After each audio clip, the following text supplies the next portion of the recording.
समुद्र के किनारे हवा हल्की सी ठंडी थी, लेकिन यूहन्ना के दिल में तूफान मचा हुआ था।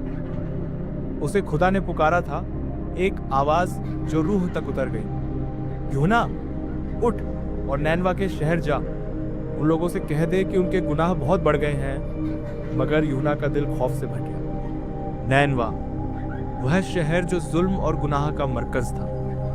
उसके लोग खुदा से दूर और बुराई के रास्ते पर चल रहे थे। यूहन्ना सोचने लगा, अगर मैं गया तो वे मेरी बात नहीं मानेंगे, बल्कि मुझे मार डालेंगे। उसने दिल ही दिल में कहा, मैं जा रहा हूं, मगर नैनवा नहीं। और वह खुदा के हुक्म से भाग निकला।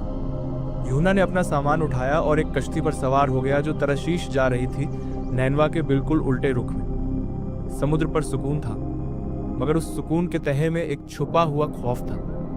रात गुजर रही थी, हवा तेज होने लगी। अचानक समुद्र का पानी उठ गया, लहरें कश्ती से टकराने लगी। तूफान ने अपनी आंखें खोल दी। मल्लाह चीखने लगे, किसी ने अपने खुदा को नाराज किया है।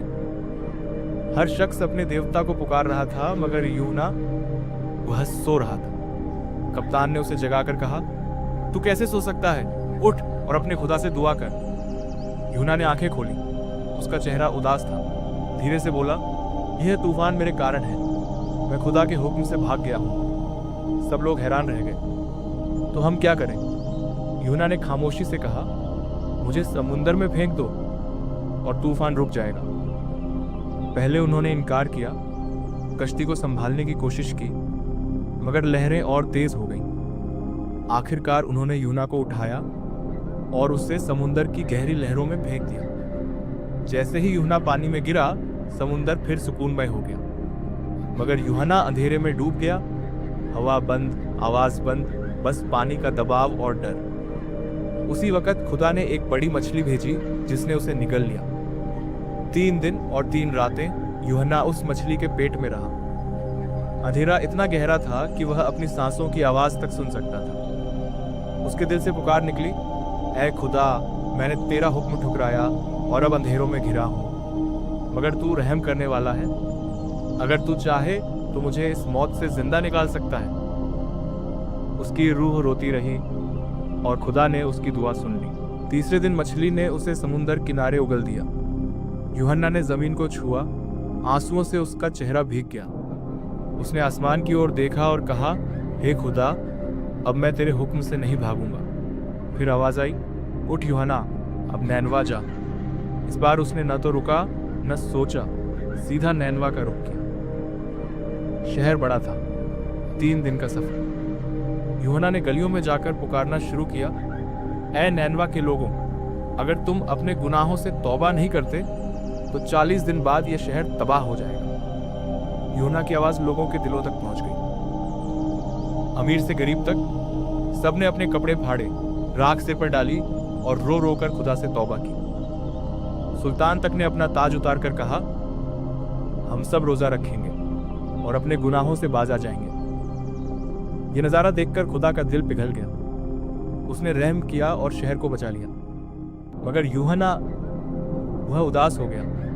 उसने कहा, ऐ खुदा, मुझे मालूम था तू उन पर रहम करेगा, इसीलिए मैं आना नहीं चाहता था। फिर वह शहर के बाहर जाकर बैठ गया, नाराज और तन्हा। धूप तेज थी तो खुदा ने उसके ऊपर एक पौधा उगा दिया, जिसे देखकर यूहन्ना के चेहरे पर मुस्कान आ गई। मगर अगले ही दिन खुदा ने एक कीड़ा भेजा, जिसने उस पौधे को सूखा दिया। धूप ने उसका सिर जला दिया और वह गुस्से में बोला, ऐ खुदा, यह क्या हुआ? खुदा ने फरमाया, यूहन्ना, तू एक पौधे के लिए उदास है जिसे तूने नहीं उगाया। मैं कैसे नैनवा के उन लोगों को तबाह कर दूं जिनके पास समझ और रहम का एहसास अब भी जिंदा है। ये सुनकर यूहन्ना चुप हो गया। उसके दिल में पहली बार एक गहरी समझ पैदा हुई कि खुदा का रहम इंसान के गुनाहों से कहीं ज्यादा बड़ा है। वक्त गुजरा। यूहन्ना ने फिर से खुदा का पैगाम फैलाना शुरू किया। अब वह भागता नहीं था, हर मुश्किल के सामने डटकर कहता था, खुदा का रहम कभी खत्म नहीं होता। उसके चेहरे पर सुकून था और दिल में ईमान।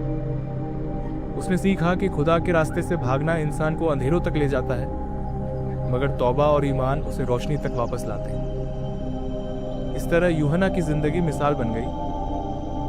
कि चाहे हम कितनी भी दूर भाग जाएं, खुदा अपने बंदों को कभी नहीं छोड़ता।